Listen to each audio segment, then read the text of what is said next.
Dear friends, welcome to this latest episode of the podcast, The Way Out is In.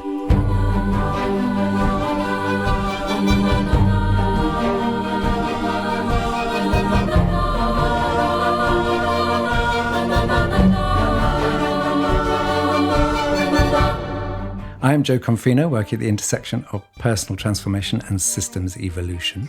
And I'm Brother Phap Huu, a Zen Buddhist monk, student of Zen Master Thich Nhat Hanh in the Plum Village tradition. And before we begin today's episode, I would like to share something very special. On September 12th, Jo and I will be recording a live episode of The Way Out is In London. And we'll be joined by author and poet Ocean Vuong, who is a dear friend of mine and also an admirer of our teacher, Zen Master Thich Nhat Hanh, and the Plum Village tradition. The evening will be a deep reflection on how we cultivate joy and togetherness in the midst of hardship, something we all need. And we really would like you to join us for this live event. So you can find details and tickets at plumvillage.uk/live podcast. So please come and be there with us.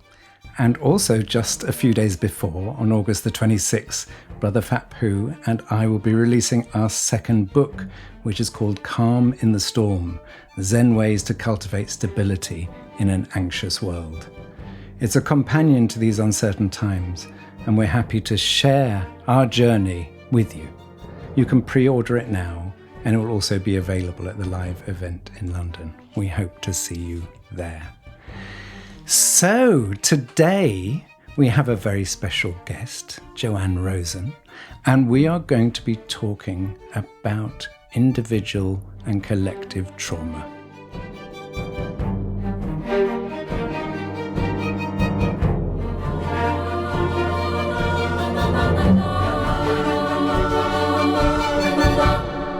The way out is in.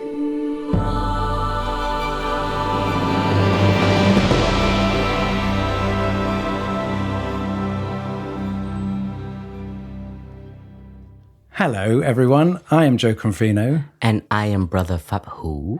And today, brother, we have a very special guest who is Joanne Rozen, who I would say is a bit of an expert on trauma, but look at it in a very broad sense from neuroscience and mindfulness and how those can come together to actually work on this arena of life, which is becoming so important in so many people's lives. So, Joanne, welcome. Well, thanks.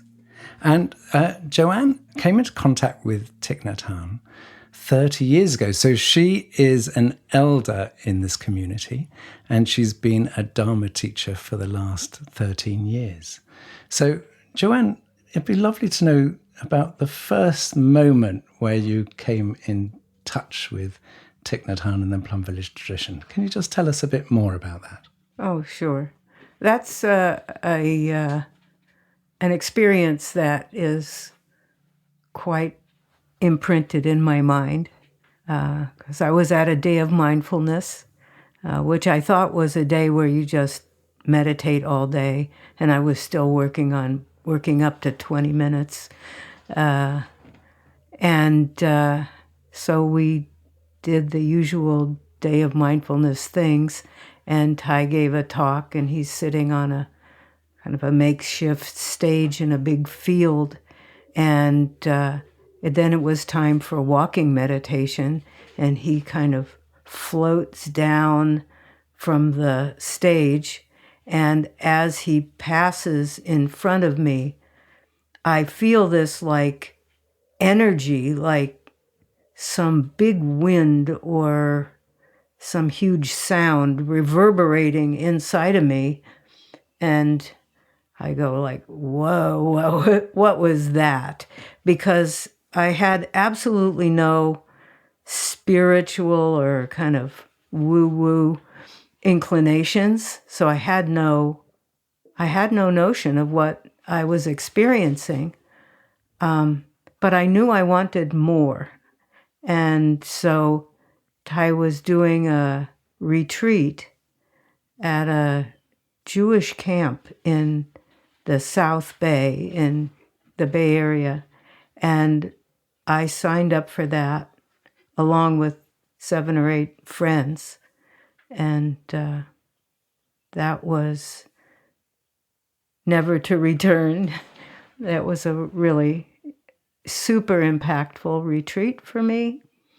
I learned a lot, and I wanted to be a part of a community that wanted to be good. That was my hit on the mindfulness trainings, and from there, step by step,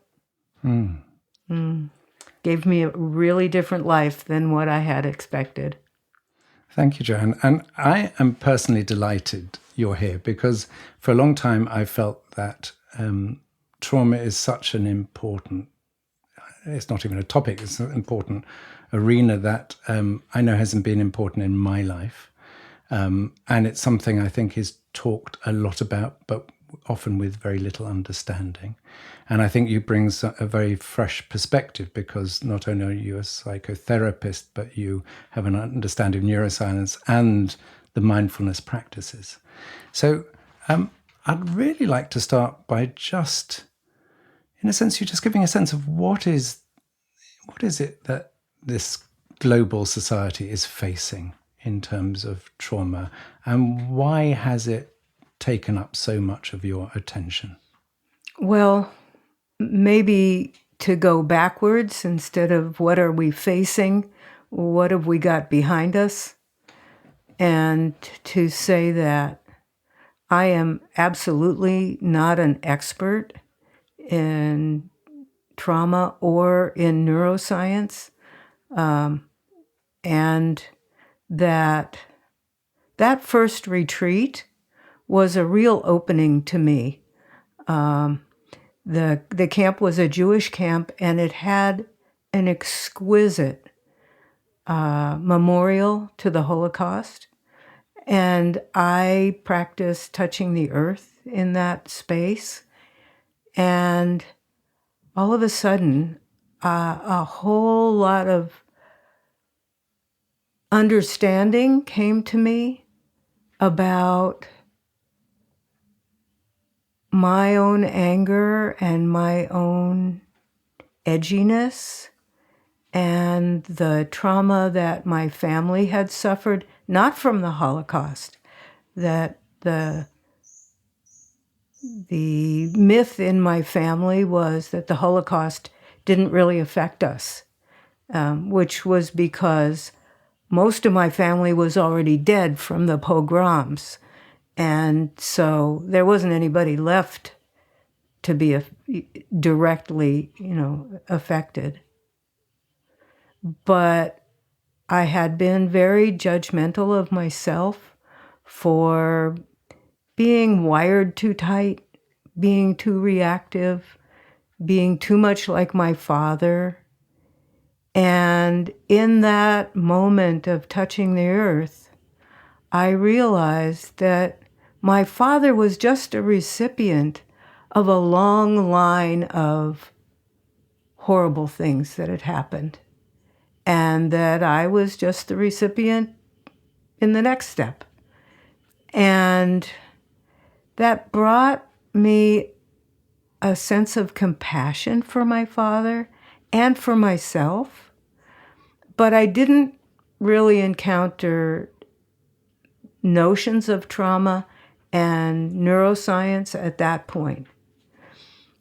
And I don't remember exactly how it happened, but a number of things came together kind of simultaneously, causes and conditions, of course. I was introduced to a healing modality called the community resiliency model. Actually, I was introduced to the trauma resiliency model, which is a combination of understanding through neuroscience, but very simple things that anybody, even little children, can understand. So knowing about your nervous system and then using the body to be a mindfulness practice. And I really liked this particular model because the community part was It's very simple. Once you learn it, you can teach someone else, and that person can turn around and teach someone else. And that's what grabbed me, because there is so much massive suffering in the world that I wasn't so interested in, like, how does one become more enlightened or more chance of being enlightened, as how does someone keep their nose above water and not drown in the sea of suffering that isn't just their personal suffering, but that their whole community is suffering from. So that got me interested, and I started to learn more and more popular science, not deep, knowing all the parts of the brain and what they do, but just to have a felt sense of what's going on in my biology. And as I did that, a whole bunch of things fell into place for me. For instance, I could never follow my breath. And that in this model, you understand that maybe following your breath actually makes you more anxious, depending upon how you put your attention. And so immediately I was like, there's nothing wrong with me. Looking at this through this lens helps me to see I'm normal under really abnormal conditions. When I say abnormal conditions, I mean that the nervous system evolves very slowly. It doesn't change overnight. 10,000 years is nothing in terms of your nervous system changing. So this nervous system I'm running around in is evolved for a hunter-gatherer. It's not evolved for being in a car at a stoplight or having somebody demand things of me that I'm incapable of doing, and then I start to be nervous as if I'm going to die. And that's so bewildering. So as I learned more and more about the neuroscience, it was like this great relief. I'm not broken. I'm okay. I don't have to hide what I can't do. And that we're all suffering from the expectation that we can function in this crazy world when our nervous system is not made for unrelenting stresses. And when we have unrelenting stresses or great, huge things without good social support, then our nervous system is overwhelmed. And, it expresses that in a variety of ways.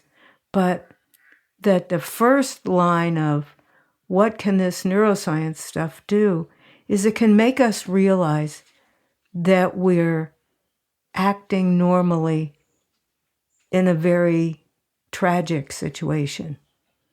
And we're just not made for that. So thank you, Joanne. And I just wondered if you can talk a little bit about how trauma operates, and also in the sense what you talked about two things there. You talked about historical trauma and you talked about current trauma. So there's some people who have experienced collective historical trauma and are experiencing trauma in the present moment. And I just want to sort of get a sense from you, how are we all traumatized? Do we all suffer trauma? Because one of the things I've always felt is that traumas don't have to be major to be a trauma. There can be small traumas that affect us and big traumas. So can you give us a sort of prize that a little bit apart and just give a sense of how trauma is operating on a sort of historical and current function? Are we all traumatized? Well, that's a big word in our culture now, and everybody is perhaps clinging to, well, I have my trauma, so that's my excuse for whatever it is I do. And it is. It's an understanding of what I do. But of course, we still need to take responsibility for it because it's dragging us around, and a lot of other people at the same time. So I really shy away from the word trauma because it has a very particular spin right now. And that's not to say that deep trauma therapists and super astute neuroscientists in labs and scanners, etc., aren't making a huge contribution to the understanding of trauma. But I would like to kind of take it out and say we're dealing with things that we're not built for. We're having certain things that are overwhelming in our nervous system, and that the nervous system, in a very crude way, and I think it's good enough for this understanding, is to say we have certain states of mind that are purely well-being, and we can just like savor those. And then we have certain states of mind which require more alertness and more activity in our bodies. That's not bad. We have all the mental formations in there, and that we can handle it without being carried away. And I think that one of the things that neuroscience can bring to our understanding of Thay's teachings is like to have a little better sense of what does it mean to be carried away? How can I tell when I'm carried away? Because that's really foundational in our practice. Do we have the capacity to put our mindfulness around our suffering? And that when we do, we have all these practices to do it. But that is not right effort if we do not have the capacity. And maybe some people just don't have a clue as to what that means. So this mindfulness state is when our nervous system can handle whatever's happening. Maybe it gets a little more activated or a little less activated to meet the situation. But we know, of course, one perspective is not enough, but we're able to see things more or less as they are, and we can explore and be curious without being on automatic pilot. But there are times when our perception of threat is so intense that our nervous system just activates to meet the moment, which is a good thing for a hunter-gatherer who has to outrun a saber-toothed tiger or play dead or to fight off some kind of snake that's wrapping itself around your leg. But that's an activation. It's getting carried away by the nervous system putting a lot of energy into our arms and legs to do what we need to do, and then it's over. And if we live through it, then we can kind of shake it off and relax a little bit and have somebody go, wow, I saw that and that was really hard, and I think you did a great job, or here, let me give you a drink of water. But there are times when the stresses are unrelenting, so that adrenaline is pumping out, and it just starts to make a different default mode inside your body, like you're stuck there even when the threat is gone. So that's what I would call trauma. And it can happen that you're like really on high speed, lots of energy, mind going fast, not being able to think clearly, feeling shaky, anger that you can't control. It's an automatic pilot. It's whatever you needed to do under certain circumstances to keep yourself safe. And there are other times when your body is so depleted from all these stresses that it just like is numb or energyless, or your mind is empty in a way that is not nirvana, or that you feel numb, no feelings. So those are being carried away. And I would much rather talk about being carried away and to say that our practice helps us understand when we have the capacity and when we don't. Because first foundation of mindfulness is to be aware of the body. And the body is where these messages are coming from. So when we have the capacity, we surround it. Little by little, we see what it's made of. And there are ways to do that little by little that's helpful. And when we notice that, whoa, I really can't do that anymore, then we go back to really watering those wholesome seeds, finding joy, finding delight, finding safety, finding accompaniment.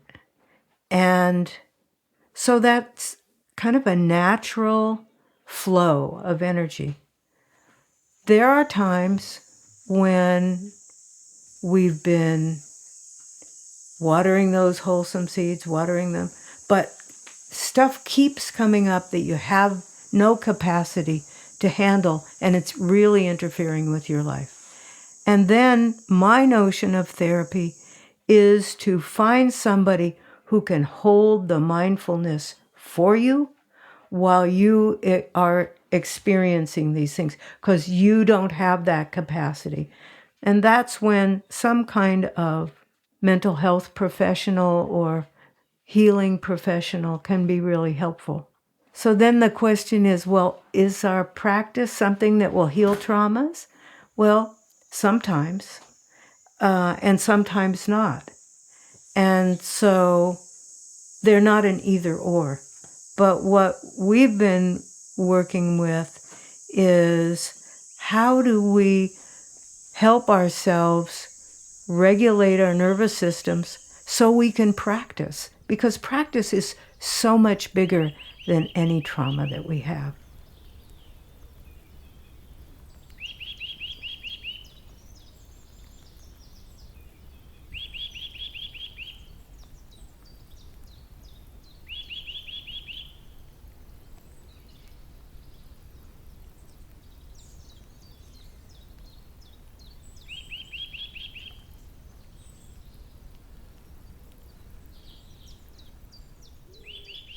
Thank you. Phap Huu, none of this is a surprise to you, because, of course, this is what you also work with day in and day out. When retreatants, you have thousands of people coming here every year, many of whom come feeling exactly how Joanne has described, sort of overwhelmed, burnt out, feeling that they can't slow down and stop. And also, in a sense, the Plum Village monastics, in a sense, are in one aspect a bit like those mental health professionals, which is providing a grounding of mindfulness in which people can show up. So as you listen to Joanne, what does that bring up for you in terms of your experience of all these thousands of people you see in and year out, and whether that you see that almost getting worse, getting more significant in terms of people's feeling of overwhelm? That's a suffering that we all share, being overwhelmed. And when you were sharing, the first thing that came up to me, what Plum Village it offers a collective space of healing. And I think this is something that is also very unique in the Buddhist culture, which is a sangha, a community. That our healing is not an individual journey, but it needs a collective support system. It's a technology. It's a way of relying on other people's mindfulness, seeing other people's kindness, and feeling safe. And in today's conversation I had with a friend, he just finished a retreat that Joanne was a part of, which is the retreat for scientists.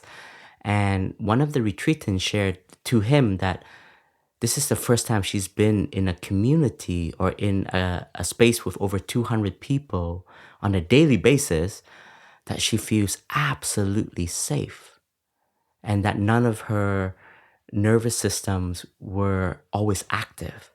And that is very unique in today's world, because the culture that we live in now, it is overstimulated. And when Joanne was sharing, like, I was agreeing to so many of the insights that Joanne was sharing, and I was just nodding my head. And one of it is realizing, like, how much of our senses that we are encountering through the news, the information, the technology. And I don't think that we were built for this. I think as a human, we are part of the cosmos ecosystem, and we have our limits and we have our capacity of deep connection to the earth, deep connection to each other, deep connection to silence. And our culture now doesn't allow that, because it tells us we're not enough. Buy this, wear this, listen to this, hear this. Did you hear about that? Even I sometimes feel a lot of FOMO. Like, am I up to date? Am I up to speed with everything that is manifesting in the world? And I'm not saying that we shouldn't be engaged, as our tradition is to be engaged and to be aware, as mindfulness is to be aware. But mindfulness is also our compass to awaken us to say, that's enough, Phap Huu. Take a step back and do walking meditation. And we're in right now, as we're recording this podcast, we're in this period of lazy days to rest after the retreat, and we're preparing for the summer opening that will be coming in just a few days. And I find myself not having anything to attend to, as in a formal schedule. But there's many little things that I can attend to. And I find myself putting on headphones and listening either to a soundtrack of melodies, or even if it's a soundtrack of Thai's Dharma talk, because it really calms my nervous system to hear my teacher's voice. But today I had a realization. I'm like, no, I need to just listen to the nature that is present. And in a way, if we look back at many, many, many years ago, like even generations ago, like we know how to do that. We knew how to take refuge in the present moment, in nature, to the insects, to the little creatures that are all around us. But now, because we're not living in relationship to nature, we're living more into relation with concrete and advertisement and the nuances of our world today. We are so afraid of the natural wonders that are there. So part of the retreat and part of our collective healing, and in the later years, our teacher, he was always an environmentalist from the very get-go. Like, Thai was always teaching us to be aware of how we consume, what we wear, what we choose to support, because our resources that we're spending on something is creating a system. And so looking back at our present moment, now I'm so happy that Joanne shared this, because I'm also becoming allergic to the word trauma, because people are using it. I've heard it as an excuse. People even challenge us at the monastery that what you said was triggering. And I said, well, the Dharma could be triggering in order for you to just recognize suffering. And in this time where everything is so individualistic, it's like me, like my emotion, my feelings, which is important. Like, it's very important, because that is the second establishment of mindfulness, is to be aware of the feelings, the mental formations, the functioning of it, which turns into habits, which makes us say and do things and behave and have particular attitudes. And mindfulness is to shine light to it and see, this is what I do when these seeds are touched. But now we're also becoming afraid of our own seeds. We're becoming afraid of also like being engaged with other people's seed because, that's triggering me. But mindfulness is very different I wouldn't even say mindfulness. As a Buddhist monk, I'm entering into spaces in order to hold and to listen to suffering. And the word trigger is also something that I'm skillfully using it now more, and a lot of people have overused that word trigger.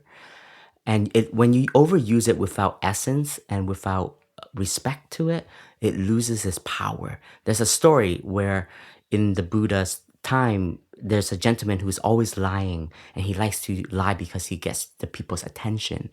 And he lies about the barn being burnt, and everybody comes. And then actually when the barn is burnt, nobody came because he's like, this person has a habit of lying. So it's also like when we are too quick in like jumping on our emotions and running away and telling people to not engage with us and so on, I feel we have to be more responsible, as Joanne has shared. And responsible, I'm speaking this, I don't want to be critiquing because I see this in me myself, and I'm learning to be very responsible and to, it's almost like the ultimate concerns and the daily concerns. Like there's some daily fears that I still have today, but that is not going to stop me from engaging in daily life, right? But mindfulness is like, but when my well-being is not fully equipped and it's not healthy, then I understand my limits. I understand, if I stay in a room where these seeds are touched all the time, I'm going to become a little bit toxic. So then I want to come and I want to take care of that. So I just bring this up because last year I was challenged by people telling me like they don't want to be in spaces because they're being triggered in a retreat. And I was with another brother, and we listened very deeply to the sharing. But then the brother shared something that was really enlightening. And the brother said, well, did we write in our description of a retreat that you're not going to be triggered? But it's actually mindfulness, engaged mindfulness is you can be triggered, but you know how to be with the emotions that are being triggered, so that you can be a part of the world, engaging with the world, engaging with oneself. In oneself is the world, right? It's for me, when my body is reacting, I know how to come back to my body. I can use mindfulness in my palms, and I can put my palm on where the muscles or the body parts that are being tense up. And we all have different reactions, and we all have different elements and places in the body where it gets stimulated. And for me, I still practice the first establishment of mindfulness, coming home to the body in the body, because that's where I am feeling the emotions that arises and how it becomes reaction. And in a retreat, I think what I enjoy in Plum Village is we are doing a lot of collective trauma healing without that language. To walk together, that's very healing. To listen together, to feel safe, that's very healing.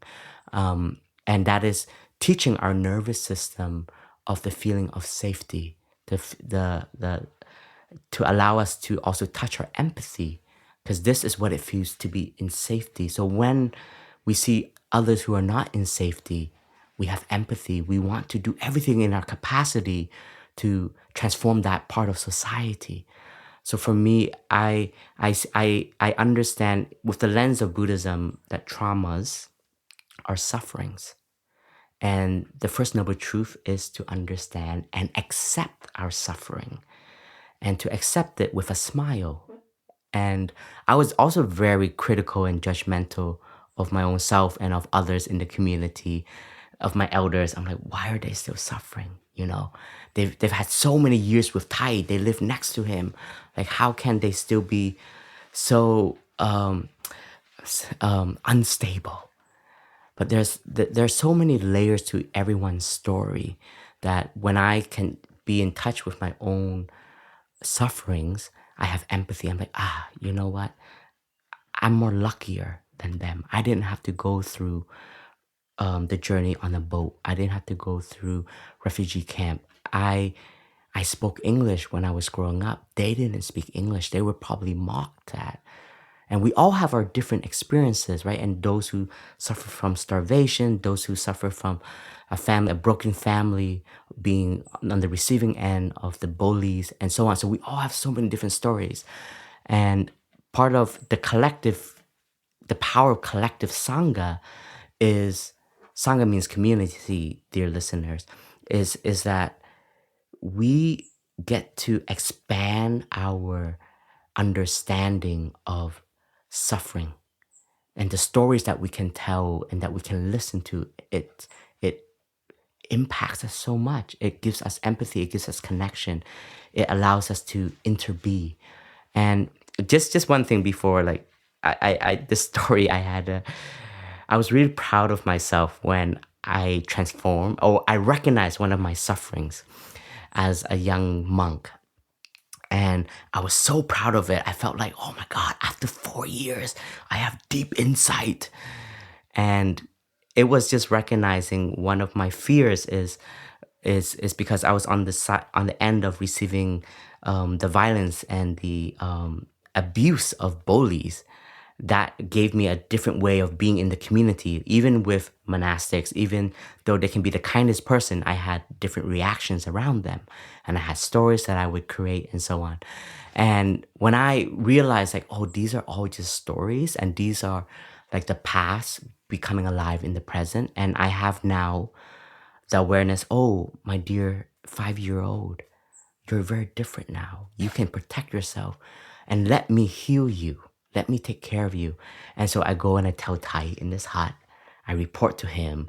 And I'm like sitting over there and I'm like, Tai, I want to share with you this deep insight. And Tai is so compassionately listening. And after I expressed like my realization, he didn't even congratulate me.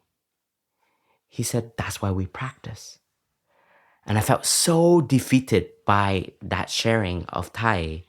Because if anything, I felt like, I didn't get the approval, the validation from my teacher.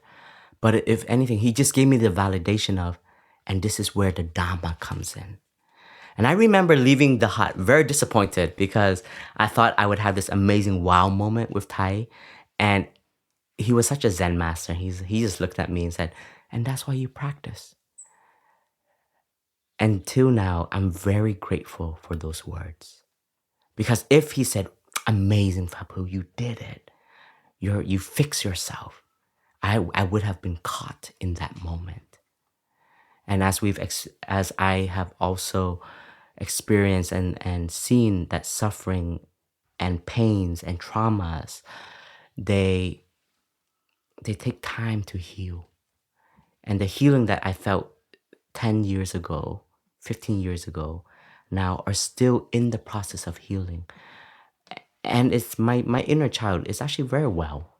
But there are moments it can still come up. It can still cry very loud.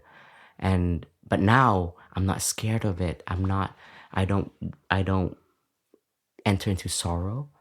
If anything, I can trust my own capacity to water the good seeds. Like what Joanne was saying, like in Buddhist language, that is right diligence to nurture our mind. How are we cultivating our daily life? What are we watering? What are we practicing? What are we watching? What are we eating? And all of this in terms of Buddhism, I see Buddhism is such a rich culture and a rich tradition because a lot of the language of trauma healing, it has been there for thousands of years in Buddhism.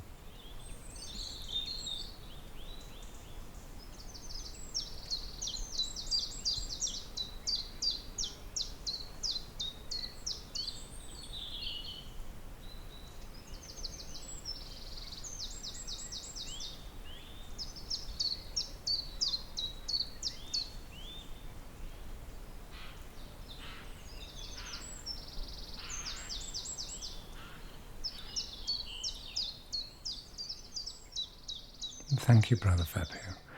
So, Joanne, the heart of your work is about collective healing rather than just individual healing.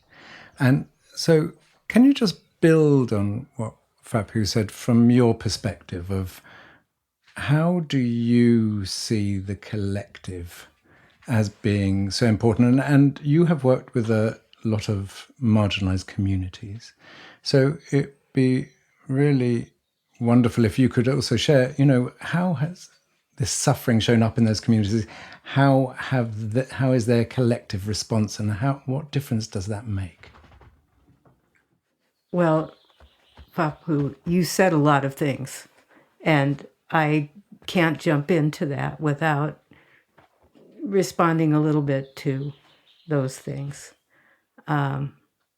Because there are some people whose natural tendency is to see the suffering, to be gung-ho, to, hang in there no matter what.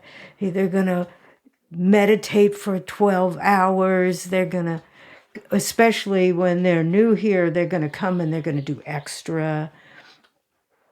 And they may not have the capacity to even know when they're suffering, because their style is to white knuckle it and take their mind away, or their attention away from their body, so that they don't suffer. And then there are people who go in the other direction. Those people that you were saying, they're triggered. And really, there's a difference between triggered and carried away and being on an automatic pilot where your nervous system is completely dysregulated, and being uncomfortable and unaccustomed to handling those sensations. And I think in the first world, there's a huge push towards comfort, and that comfort and safety get misunderstood, get conflated. And so learning how our minds work with little tiny issues like don't move, don't scratch. When you're sitting, you will find out a huge amount if you don't scratch. And then little by little, their ability to recognize that they're uncomfortable but they're still safe increases. And so I wouldn't put everybody in the same category when they say they're triggered. And we are in the business of creating resilience, which is you notice the sensations in the body, but those very same sensations, that very same amount of sensation, no longer carries you away. And that's a very delicate and sometimes long-time project. And we don't want to encourage those who white knuckle it to do that. And at the same time, we want to encourage those people. Mindfulness makes us very sensitive. But that's only a half of the healing. It needs to make us sensitive and tolerant of those same sensations. And so there needs to be an understanding of that. And there are certain circumstances in which I think it's completely appropriate that people cannot relax enough and be mindful enough in the presence of certain triggers to begin to work on that.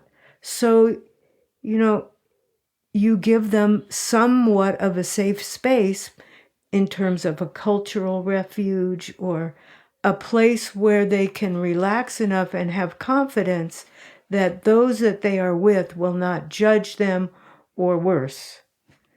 And that we have human limitations, but we also have extraordinary, mind-boggling parts of our nervous system that we're taking advantage of all the time that we don't even realize. So if somebody comes up to me and they're smiling so nicely, but you don't have a really sense that that smile is authentic, there's no way my body relaxes. I begin to what's called co-regulate with that person. My body is mimicking their body, and when I feel that configuration around my face, I'm not feeling friendly. Maybe I'm feeling condescending or whatever, but I have a sense that I am not safe with that person because they're letting me think that they're nice, but they're not having good feelings towards me. So I need to be in an environment where people are not judging, where people don't have anger or preconceptions about me, in order for me to share and be witnessed. So I think there are times when it's appropriate to have some kind of refuge for instance, for our Dharma sharing or for a retreat. So on a semi-collective level, we have this practice of Dharma sharing. And Dharma sharing is to share what's on your heart, what you're encountering in your practice, and to be able to share it in an environment where people are receptive, non-judgmental, mindful, caring, compassionate, and then our bodies relax as we tell about our difficulties. That's healing. That is watering those seeds that have been wounded and making them stronger. And little by little, that is fundamental healing. And sometimes, often, we can do that. But I think when we really push it, we run the risk of re-traumatizing ourselves, of being with those kinds of feelings, the mental formations, the bodily sensations, just get more. They're giving the nervous system the message that you're right, we're unsafe, we need to keep doing those same habitual things. So that brings up the issue. The practice has all the foundations for healing us, but we as lay people don't necessarily have teachers or mentors, and we're practicing at home. And so it's important somehow to have that kind of one-on-one understanding relationship with somebody who can help guide us and help us discern when we're overdoing it, when we're underdoing it, and to learn to be really honest with ourselves. If we tend to be somebody who really likes to hide out in the very wholesome, lovely feelings, to push ourselves, to stretch a little bit. That if we're not stretching a little bit, we're really not practicing. We're not going to be able to understand on a bodily level what it is to transform our suffering. And if we're somebody who's constantly stretching too much, we can injure ourselves. And that we need to know the signs of that. And that's also something that in our offerings in Embrace that we encourage people to know about, but not get all uptight about. They're not things that happen all that often. I maybe what I want to share more, I'm listening to Joanna, so people don't get a wrong perception about Plum Village and our retreats. Everything is an invitation in our retreat. Nobody is forced to do anything. If you don't want to wake up for early meditation, go to sleep. Sleep as much as you need. And if there's an activity that we offer that is maybe challenging, maybe from a religious part or from a spiritual dimension that may be very new for us. I always, in my Dharma talks, in orientation, I always say everything is an invitation. If you're uncomfortable, you can always step out. That is true.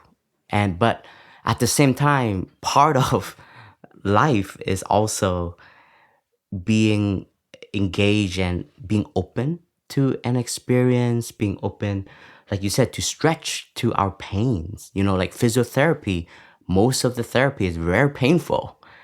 And if you don't stretch there, those muscles will never be redeveloped or rehealed. So that's why it was very difficult for me to say what I wanted to say skillfully. But I always respect everyone's suffering. Actually, I'm a very sensitive person. If somebody is in pain, I said, I even say, you can leave Plum Village. Don't suffer here. Don't create this as a prison for yourself. But it's also like, for me, I guess what I'm learning is not to use suffering as an entitlement for people to change their reactions, their truth to life, right? And I had to learn to not to white knuckle, because as those who didn't have much in life, we had to white knuckle through everything to be seen in school. I wasn't a white person. I wanted to be seen. I excel in math, for example. It's a very regular stereotypes of all of us Asians. But hey, I can do some numbers, And there are moments that the white knuckling also just led to us understanding where the harm we were doing to ourselves. And if I have never white knuckled myself, I don't think that I would also understand what resilience is. And I wouldn't understand the suffering of my parents, for example. And in Buddhism, like the middle way is always the safest way, is to dance between the extremes of both sides, right? Which is, I fully agree. There are those who don't acknowledge their suffering, they will never grow. And I've seen this in my community. I've seen this in my siblings. And it pains me sometimes when I see that they can't touch their true suffering. One time in my room during that, we played a card game, and in the card it has questions. It says to say one good thing about your mother, and one good thing about your father, and one thing that your father did that hurt you and your mother did that hurt you that you're still carrying today. And this brother can only speak about his father and cannot say anything about his mother. On both sides, the good and the bad. And he's a Dharma teacher. So over 10 years in the monastic life. And for me, in that moment, of course, I don't want to push him. And I was seeing how uncomfortable it was for him, how awkward it was for him in the setting of a community. And the sensitivity around the brothers and sisters that were in the room, we were so sensitive that we didn't want to shame him. And we didn't push it, right? We were all just acknowledging that there are some sufferings that the Dharma, we're not yet there, and we have to give the right space, the right time to it. And for me, when I get to witness that, I can touch into being. His suffering is my suffering. And I really wish that he can touch this, because it will unlock something in him, right? And in the relations of communities and of being together, whether it's one-on-one or even by myself, it's important to have the ability to be kind to the feelings that we have within us. And I can say this now, but many years I couldn't say that. If anything, I always wanted to white knuckle it. And one of my causes of that was just to be seen as a person of color, right? And that's a reality, that's a truth. And and maybe that is a part of me because I have fought so hard So when I see those who don't fight, I'm like, you spoiled brat. You have no idea how lucky you are. And I'm just like, please, just like, don't be so entitled though. Like, don't, and that's where it's coming from. And I just wanted to, just really emphasize, because the danger of these podcasts and of these things, you only hear one story one time, and it creates a whole truth to each and every one of us. So I excuse me for jumping in so quickly, Jo, but I felt like that was very alive for me, and I just wanted to present that. Thank you, Brother Phap Huu. And what's coming up for me is just, this is such sensitive territory, because there's sort of, in my life, there's the collective trauma of the Holocaust and of however many thousands of years of Jewish history, and there's my own individual suffering. And in a sense, I feel this is a lifelong journey. It's not something that is going to happen today or tomorrow. It's something that is there and present. And there's something for me about just giving it time and space and love and tenderness, and not to fall a victim to it, but not to feel the need to solve it. It's just to be present for it, and as long as it needs to be there. Joanne, I just want to come back to the collective side of things. Because you had a beautiful politician's answer of saying, I will answer that, but actually, first of all, I think it's relevant to see that. She's going to do it again. Yes, I love this. I'm not going to let you get away with this time. It's an invitation, right? Yes. Everything is an invitation. So my invitation to you is to come back to this idea of collective healing as opposed to individual healing, because in a sense that Plum Village is collective healing. It's bringing together, it's not someone on their own doing it, it's a community that is itself healing and inviting people in to heal. And as I mentioned earlier, you've worked with marginalized communities, so you've seen a lot of collective suffering held and also worked with groups. So I just want to, in a sense, explore how you see collective healing or collective, whatever word you choose to use for it. Okay. And you can say something else first. Well, if you need to. Maybe a little collage of things. Yeah. One is I really resonated with the wanting to be seen, and especially a person of color in an all-white space, and the sense of entitlement that some people have and how that can be a button. And to say that's also common to me.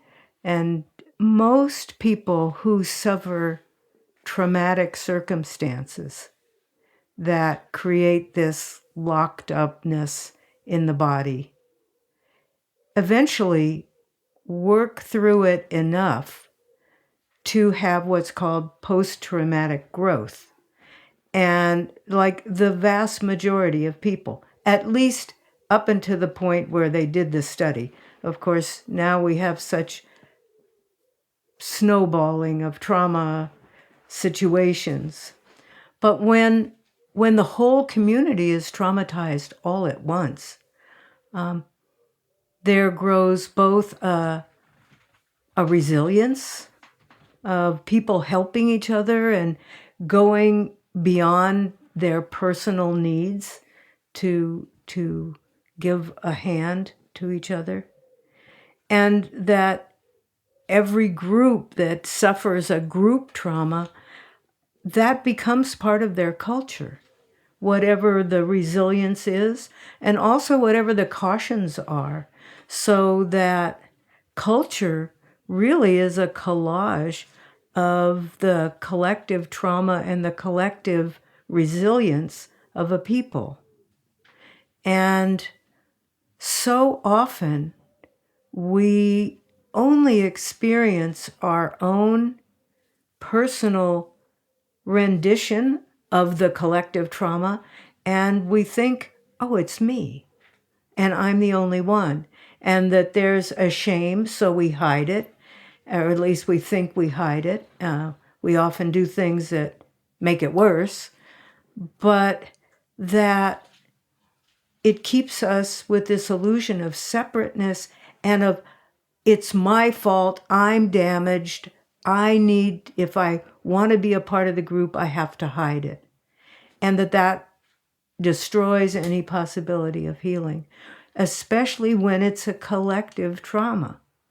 And that when people can come together and share their individual experience and discover, oh, I feel that way too, there's a power that's released.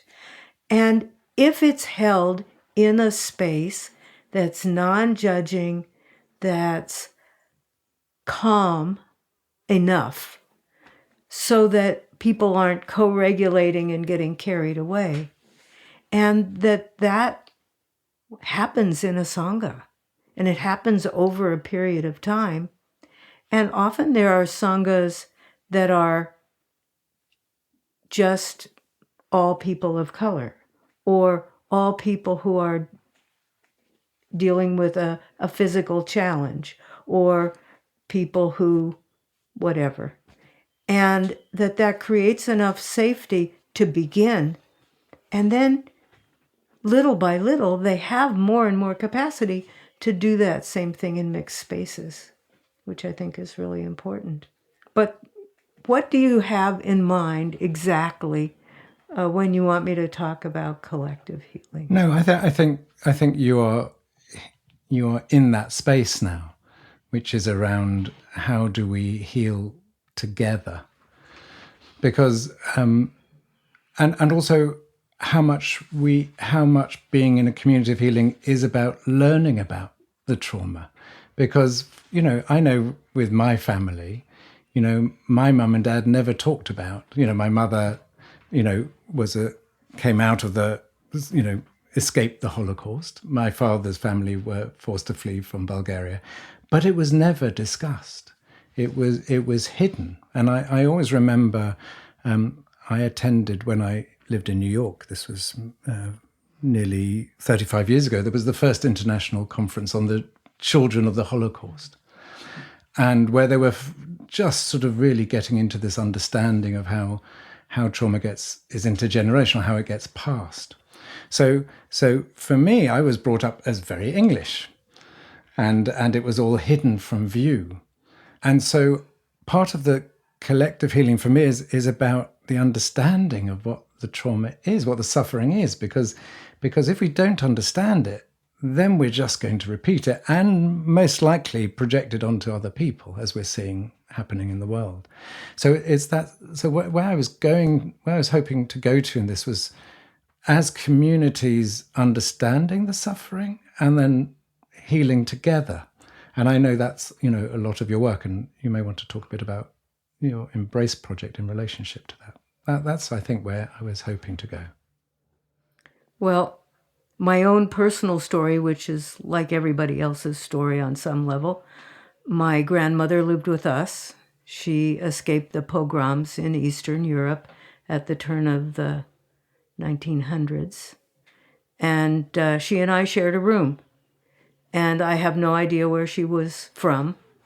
I have no idea what her circumstances were that brought her to the United States. Nothing was ever mentioned about the old country. And there was nothing ever mentioned in my family about anything that had to do with difficult feelings. So we never asked questions of each other. I didn't even know I had an inner life until I was in college. This seems like astounding, but I never learned to ask questions because questions were not permitted. But was that an individual trauma or was that a collective trauma? Because there was no skill set in our community for dealing. And also, people are immigrants. They're busy trying to keep their nose above the water.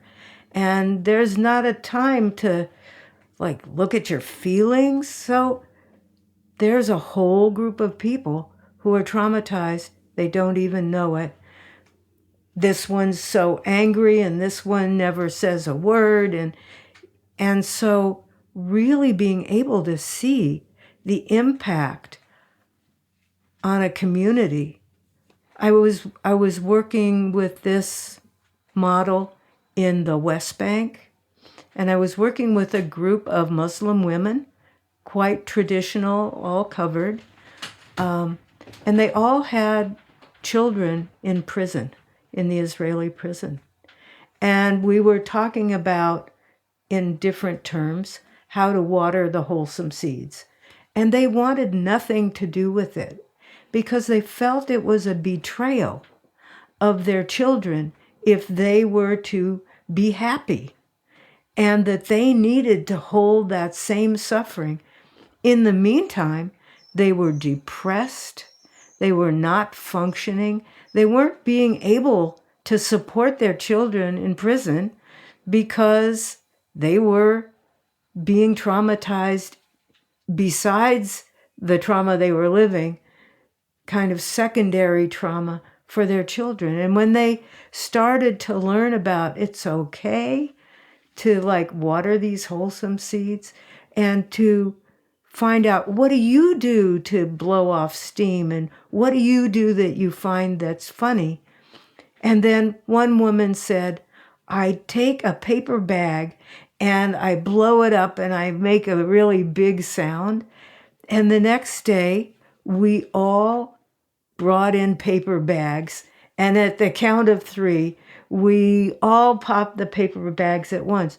And there was such energy in the room of one woman bringing something that allowed her some release that was safe to the whole group, that was so far beyond popping a bag, that there was a sense of power, first with that woman, and then with other women. They began to bring in sweets to our meetings. They began to heal each other, but they needed permission to feel good and see that that was actually of benefit to the community. And as soon as it was a benefit to the community, then it was okay, that it wasn't an individual matter. So maybe that's one small example of community healing.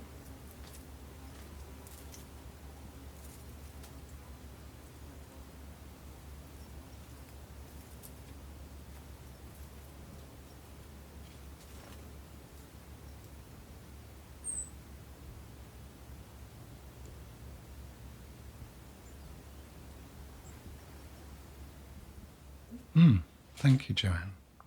And Phap Huu, we often talk about Plum Village in terms of retreats and all the retreatants can come, but Plum Village is a monastery. It's a home. It's a home. And you live here. You live here, and day in, day out. And you're a group of monastics who have your own community and your own healing, which is not separate from the healing of the retreatants, but has its own sort of orbit. And so just picking up on what Joanne's just talked about is how the healing happens within the monastic community. Because, of course, every monastic who comes to Plum Village has their own suffering, has their own story. You are a mix of many cultures, many nationalities, different ethnicities, different genders. How do you see that? How does the monastic community work in terms of dealing with past individual and collective sufferings? Well, suffering is the name of the business of Buddhists. Without that, you'd be without a job. Without that, we wouldn't be Buddhists, because that's the first noble truth. But it's true. But before we touch suffering, I think one of the uniqueness of Plum Village, of our tradition, is we actually first learn to touch joy and happiness.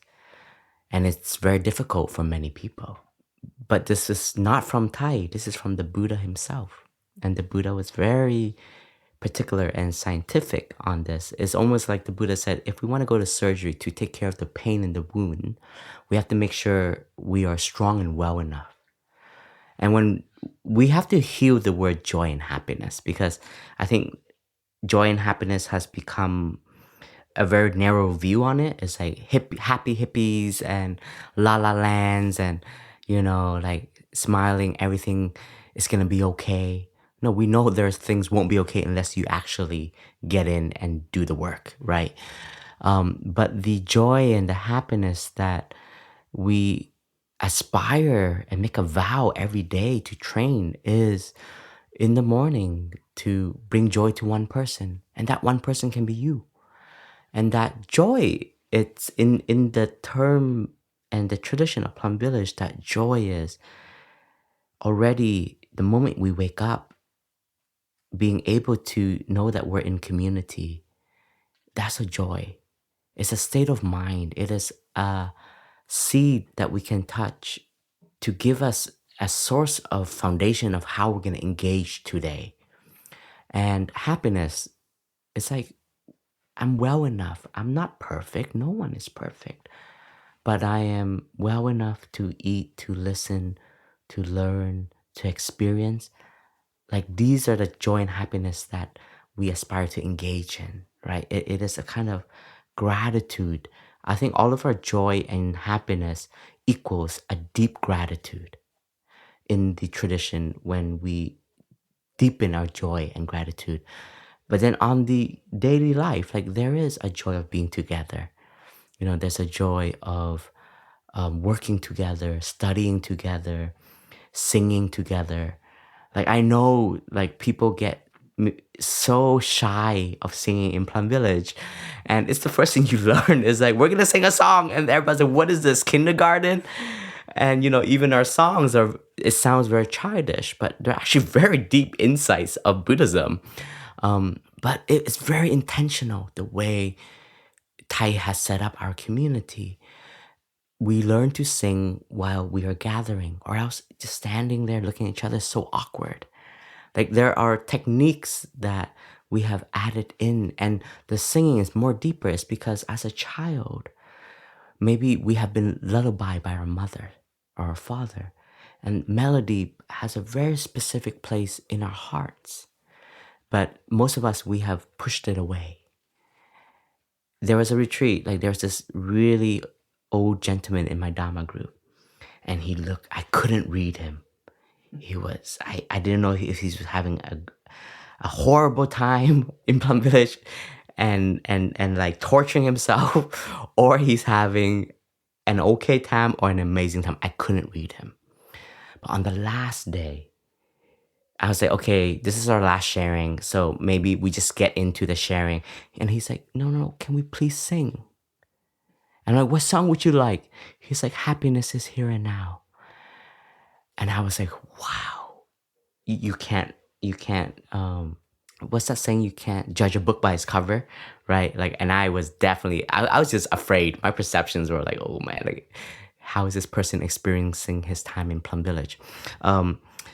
So in Plum Village, the spacing for holding our pain and suffering is every day. And we want to engage it in every action. It's not like, oh, my suffering is here, I'm going to sit away from the Sangha now. No, you're suffering, come and walk with us. You're in pain, push yourself to the meditation hall. Tai, our teacher, instructed us, when you suffer, that's when you practice deeper and you drag yourself out of your bed and you get to the meditation hall, because the collective energy of the community. What do we mostly do when we suffer alone? We go down a dark rabbit hole and we drag ourselves into despair and suffering. And we have to bathe ourselves in the collective energy.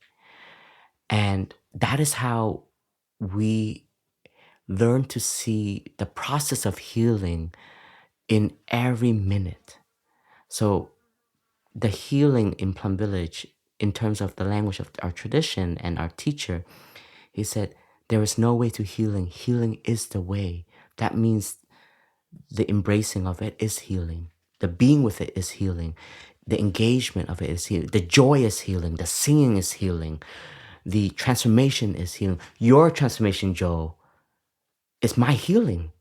Because there's an interbeing there. Joanne's elder stability is my healing because I can see, that's where I can grow and develop too. It's not in our tradition. It's you don't divide things. Sometimes people get mistaken by Buddhism because we love lists, because that's how all of the teachers were able to teach, because we need to combine them into brackets, into canons, into books and columns. But they are just the finger pointing to the moon. But the process of enlightenment or the process of healing, it is already being in. Like for me, like during my crisis, the most powerful healing was just me sitting with the community. And I tell you, like those sitting meditation were some of the toughest sitting meditation. Because my pride, there's a pride to suffering. My pride to suffering is like, I'm suffering, they're not suffering. They don't understand me. I'm struggling. Why is he smiling? Right? And like I am sitting there and my mind is screaming at me, telling me to get out of Plum Village. And I'm just like, no. This is where you take refuge. And it was like taming a tiger. This tiger was loud. It was restless. It was strong. It was wrestling me. And I just keep hearing Thai's word. Stick to the Sangha, stick to the Sangha, stick to the Sangha. But in those moments, I had limits. I was a Dharma teacher. I was still the abbot. And I remember Brother Phap Huu, one of my elder brother, said, Phap Huu, I think it's time for you to give a Dharma talk. You haven't given one. You've been a Dharma teacher for many years. And this is where my limit comes in. I said, dear Se-an means elder brother, I can't. I'm struggling. And I would be faking it up there. And I'm honoring my suffering. I'm honoring my crisis right now. But so there's a difference between running away, being carried away fully, but still being with it, and then not also fooling yourself. And I could have said, yes, I'll give a Dhamma talk, and try to bypass it also. But I felt being in community, one of the things that I've learned is everything I do for the community, I want to do it very authentic, because that's a representation of my community. So when I offer and when I give and when I am in service, I really want to do it in the capacity of this is a space of interbeing. I'm serving because it's not from my pride, but I'm serving because there's something I can transmit to people. And there are some of the healings that I cannot heal yet, but every time I give a teaching, it is to teach myself. There's still work I need to do. There are still places of understanding that I can expand my mind. Like listening today, I see my shortcoming. I see my limitations. I see my own triggers, and I want to expand myself more and more to mental illness, or I don't know if there's a better word for that. My father went through deep PTSD, and he's a monk. I had to go home. I had to take care of him, and we journey through this together. And now he's very accepting of his capacity. He's not running after who he was in the past. And he shared with me in the recent conversation on a phone call, he said, Dad is just practicing Thai's Dharma. And that is to dwell happily in the present moment. And now Dad doesn't have to be like he was in the past. Because in this moment, Dad is still able to offer something. It's different now. So it's accepting the new also. And my dad's been teaching me a lot about PTSD and suffering and joy, because he has so much joy now. and he has so much gratitude to life. And sometimes when he calls me weekly, so sometimes it's too much, but sometimes I can't wait for his call because it's a boost of gratitude because he's so grateful to life. So there's so much to learn, and there's so much to... So in the Sangha, coming back to that, your question is, giving permission is very difficult too. Giving permission to oneself to suffer, especially as monks and nuns. Sometimes the perceptions that people, that we have created for ourselves because of people's maybe reverence to us and so on, like we're not superhuman. We have so many feelings that we want to be in the feeling of. Recently, there was a brother who was going through a crisis and he wanted to run away. He's like, I want to leave. I want to go and have time for my pain and suffering. And I was so proud of the community. The community said, yes, brother, and you stay in the community. What do you need? We'll give you all the space you need. Like, isn't it because we're monastic? This is why we're here, is to be with the suffering and to not run away from it. And he's like, yeah, but... And then the mind creates all these excuses, and all of the brothers were like, no. We can remove that responsibility from you. We will give you the healing place you need. But will he give himself permission to lean into that?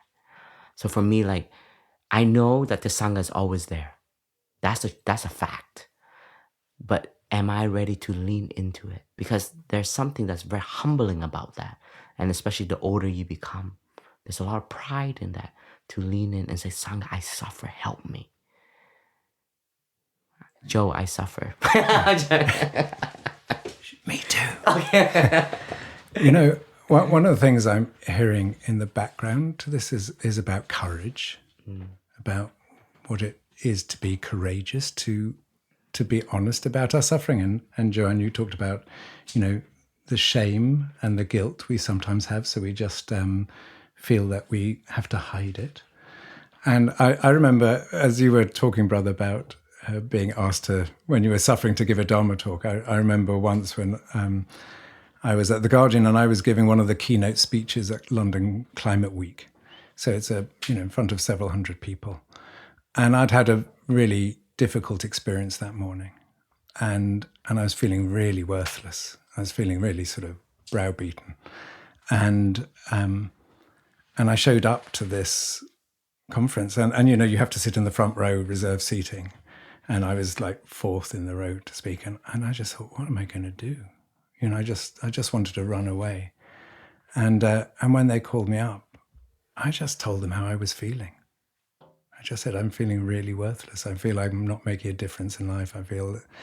And then shared it within the collective suffering of the climate community, of feeling that too. And a lot of people came up and thanked me because for me at that moment, it was a courageous act. Because I could have run away, or I could have just done a sort of very general speech, but I chose to share my suffering, but not be a victim of it. And I think one of the things you mentioned about joy, and this has been coming up a lot for me, and actually I share it in our new book, is, I spent a long time, and I think comes to what you were saying, Joanne, sitting at the edge of this ocean of suffering, feeling my duty was to sit at the edge of the ocean of suffering and be present for it. And I've realized more recently that I can sit next to the ocean of joy. If there's an ocean of suffering, by its nature, there's an ocean of joy. And if we just look at one thing, then actually we're lost. If we're able to see there's an ocean of joy and an ocean of suffering, they are interconnected, they do rely on each other, then we can sort of find some balance. Joanne, I want to come back to you because I'll tell you what was on my mind, and I know you may not answer it. We're getting to know each other a bit. But I'm wondering what, on a personal level, what this has done for you in your life. And the reason I ask it, because how old are you, if you don't mind me asking? 79. 79. So when I first saw Joanne, and dear listeners, you won't be able to see this, but she has the sparkliest eyes. That there's depth there, there's brightness. They're so alive, and which tells me something. And I wanted to ask you, should you choose to answer it or not, through all this work, given what you described about your life journey and about your family and the collective suffering, how you are and how this work has supported you. How would you describe your place on this journey? Well, I think since I've been able to see our practice more through a neuroscience lens and let go of more of the shame and self-judgment, much more compassion for myself has come up. And I also see that while I have a pile of shortcomings, we all do. And that made it so I could see myself in a more whole way. And I was thinking that when you were talking, Brother Phap Huu, about what it's like for monastics, I was thinking in the parallel of, well, we've just had a 1-week retreat. It's really just a drop in the bucket. But what happens in 1 week? We're divided into little families. And they're not so little, actually. They're like 20, 25 people. And so we do the same schedule as everybody else, but then we have a little bit of work, and maybe every day or every other day we do the work together. And our job on this was to clean up after meals. And so then we get together another 3 times to share with each other. And we get together another couple of times to have dinner. And then we get together another couple of times to create some silly little offering at a talent show at the end. And so I am not just me, the person with the jacket. I'm also me who's tempted to lick off the peanut butter spoon when I have to clean it up. Or that person over there isn't just a neurobiologist, itty bitty woman, but she's carrying these great vats of water. And we're seeing each other in so many different dimensions that our perceptions of each other fall away. And I think there might have been a lot of energy in a science retreat with famous scientists to posture ourselves and let everybody know what we got going. But over the sink, that falls away. This famous scientist is scrubbing away, and he didn't get all the pots clean, and I had to give it back to him. So then I get to see, oh, this guy's really humble. He just accepted it so lovely. And then I just felt so open to him.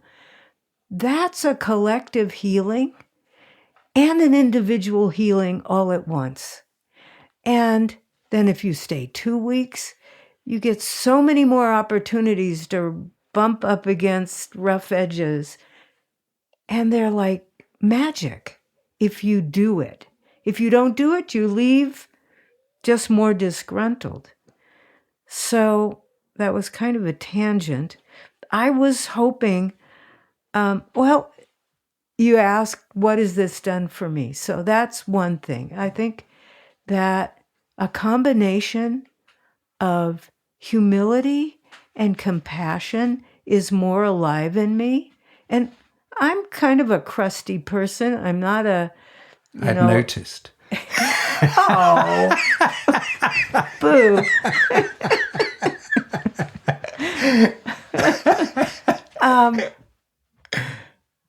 But my soft parts are so much more accessible. And I noticed. I've learned how to let go of my judgments and care much more deeply, really care. And you were talking about, well, you had the courage, and you were also, Phap Huu, talking about the courage to do these things.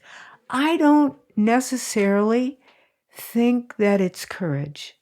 I think that there's something underneath. There's such a deep caring that a person develops that it makes the scary part less important than serving, than bringing forth your authentic self. That those are moments, and it's cyclic. It's like the more you care, the more courage you have, the more goodness you can manifest, the more you care. And the more it just goes on and on. And so I wondered, in that moment that you were fessing up to your despair in the climate conference, what was the courage built on? What was really moving you? And I don't know whether you want to. Yeah, no. now. I love the way you turn the tables on me. That's wonderful. I think I was doing it because I had been developing a capacity to be vulnerable and to be prepared to be humiliated, in the sense of the courage for me is the courage to show our wounds rather than hide our wounds. And so in that moment, it felt like so much of what I've seen in the world is about that things change when we give permission. And you talked about this with the paper bag, that there was a permission given, and when the permission is given, then people feel they can enter that space. And I know that a lot of these conferences, the despair is hidden, and it's wrapped up in an intellectual curiosity or a we can do this or we can do that. And I felt in that moment that I was raw and I could offer my rawness to them and break through the intellectual boundaries and go to the heart of what it was about and go to the heart of our humanity in it. And was that a sense of freedom for you? Yes, it was, because to hide it was more painful than to offer it. Yeah. And that is the training. Yes. And I think Brother Phap Huu is amazing around this. Am I amazing around what? No, you're because you. it would be very easy for Brother Phap Huu to play the abbot card and to be the teacher and to sort of to tell people how it's done. And week after week, he shows up. All of Phap Huu shows up, and I think one of the reasons people appreciate this podcast is because of we show up as we are with our wounds, and if we need to cry, we cry, and we share. We offer up our hearts, and when you offer up your heart, then other people resonate, as you said, and then they're able to offer up their heart, and that's what changes the world. It's not an intellectual discussion. Right. Yeah. See, I answered your question. Yes. I want to give a little more Yes, sure. answer to your question. I'd love you to. In writing my book, I went through quite a bit to help people understand how to stabilize their nervous system and to see it through the eyes of our practice. But then it occurred to me, and this is an experience I've had many times, there's a time in the kitchen when we're all on rotation and we're making a meal, And we're doing it in pretty much silence. And I've got a big pot of something, and I'm trying to get it over there. And somebody just comes along and picks it out of my hands and puts it there.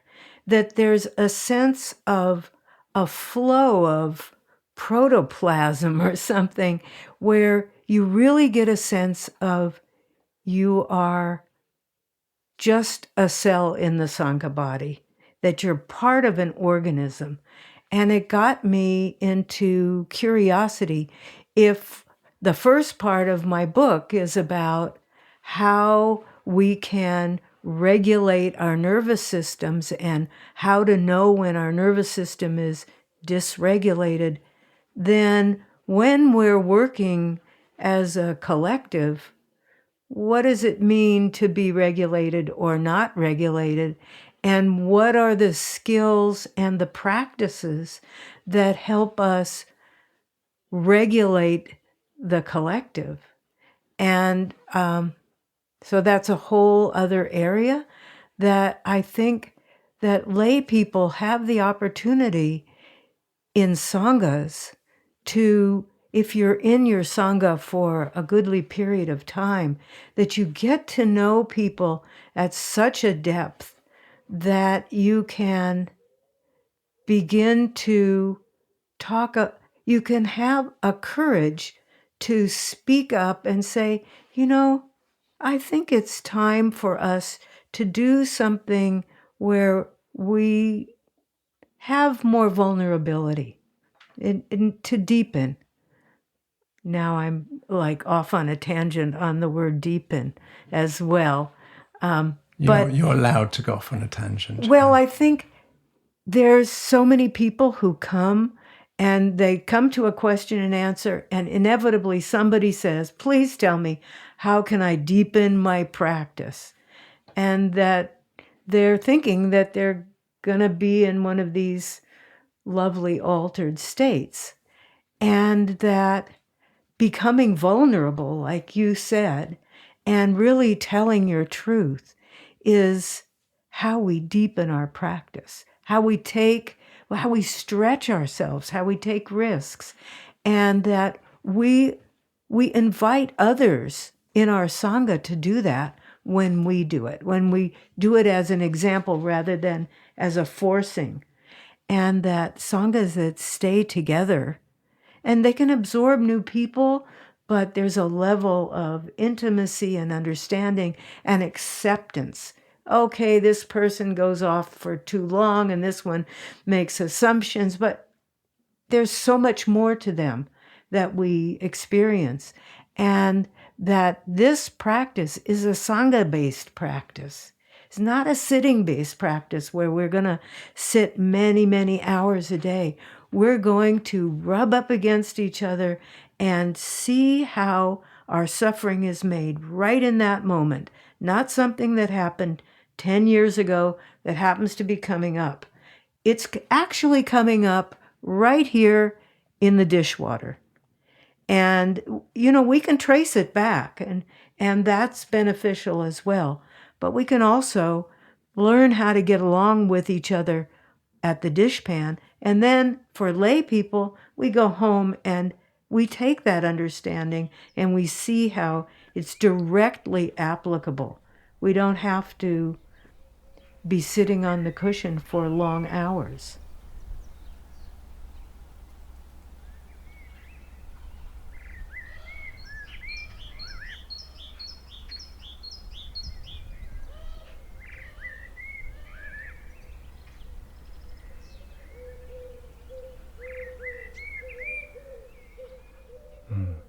And Brother Phap Huu, this is something that you keep coming up against in Plum Villages. People come and almost because of what we've discussed earlier about the fact of there's all these expectations for things to happen fast and easy and comfort, that people come and expect, almost can have even a transactional idea of Plum Village, that you come here, you pay your money, and at the end of it you want to come and be healed or come and be better. Whereas actually the best might be to give people the chance to touch their suffering. So is there anything else you want to mention about that? Just the words that keep coming up for me is, there's no way to healing. Healing is the way. And that also means that the healing can take some time. So there's a virtue to patience in our understanding of the practice. But not to be blinded by our thinking of to wait for the healing and then to be happy. Because there's so much realization that we can touch in this present moment, like Joanne was sharing, like when you wash the dishes, it's like, that can be the most wonderful moment in your life. And this comes to the miracle of mindfulness. That's like Tai gave a whole chapter to washing your dishes in his book, The Miracle of Mindfulness. He said, when you wash the dishes, just wash the dishes. See the water, see the food that you eat, and now you can wash the dishes. It's just, there's so much that can be in the present moment. And that is why our practice is present moment based. Even that healing that we're looking for in the future is not yet there. But the healing is in the present moment by the acceptance, the awareness of. You see, we say awareness of. That is mindfulness, not transformation of. Like we always start like our trainings as aware of da. So it's very present moment center our Dharma, but in the present moment it embraces the past as well as it is the conditions of the future. So be kind, be patient, and know for me that one of the liberation feeling was the healing is happening now. And I think that for me has also allowed me to really touch the deepening of the practice. And I can sit for 10 hours, but I can come out more toxic and angry. But I can spend, 2 hours talking and laughing with everyone and listening to jokes and wholesome jokes, of course. And that is very healing. There's so much to healing that we all can tap into. And in one of the retreats in this year also, there was one Dharma family, and every time I walked past, it wasn't my Dharma family, they just laughed and laughed and laughed. And one of them said, I've never laughed this much in my life. And who would have thought that coming to a Buddhist monastery and a science retreat, that I would be experiencing this. So the name of the retreat was The Wonder of It All, or that's it, right? The wonder of it all.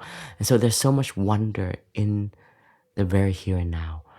And to not be caught in when we go down the path of healing or path of practice, path of enlightenment, to think that is it.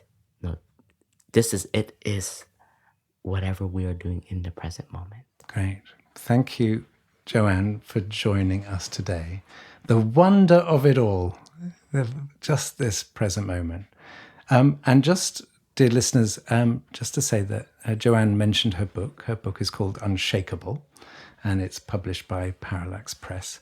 And actually, I think, brother, our new book, Calm in the Storm, Cultivating Zen Ways to Cultivate Stability in an Anxious World, is a good accompaniment to Joanne's book, because actually they're both looking to help people that in this modern world where there's so much movement, so much overwhelm, so much of shaking our nervous system, that it's so important to find ways to come back to ourselves, to calm ourselves, to be present, to be joyful, to be in community, and to express love for each other. So thank you both. Can I give a plug for Embrace? Yes, Absolutely. you can. Yeah. Of course you can. So we have a Sangha that offers study groups to Plum Village practitioners to be able to go through the book, Unshakable, and to get a real felt sense in community of the various practices that we do in Plum Village. and to see them through that neuroscience lens, to help fill in some of the gaps, like what does it mean to be carried away, and why is beginning anew helpful for the nervous system, and how is it a collective healing, and that kind of thing. I love that. And how do we find out about it? We have a website, which is embracesangha.org. Very simple. And we offer a variety of study groups. So, Wow. Amazing. Thank you, Joanne, for doing this. And being part of the Indefatigable Sangha. Joanne. What a beautiful spirit. I know it's not you. I know. But it's really an organism that the Embrace has developed as a very self-organizing wonder. Beautiful. Yeah. And Joanne, thank you so much.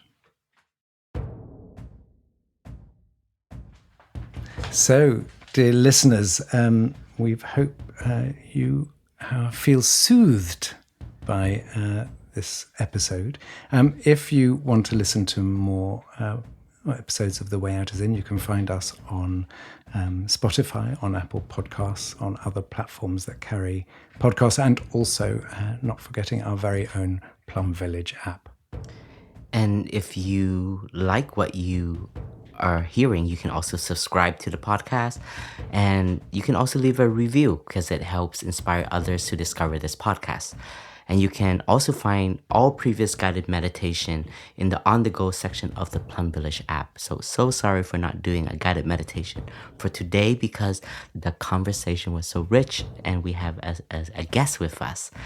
And the podcast is co-produced by Global Optimism and the Plum Village app with support from the Thich Nhat Hanh Foundation. If you feel inspired to support the podcast and the community moving forward, please visit www.tnhf.org/donate. And we really would like to offer our gratitude to our friends and collaborators, Clay, aka the Podfather, our co-producer, as well as Kata, our other co-producer, our other friend Joe, who is on audio editing today, Georgine on sound and engineering, Anka, our show notes and publishing, Jasmine and Cindy, our social media guardian angels. And to all of you for joining and listening, we will see you next time. Thank you.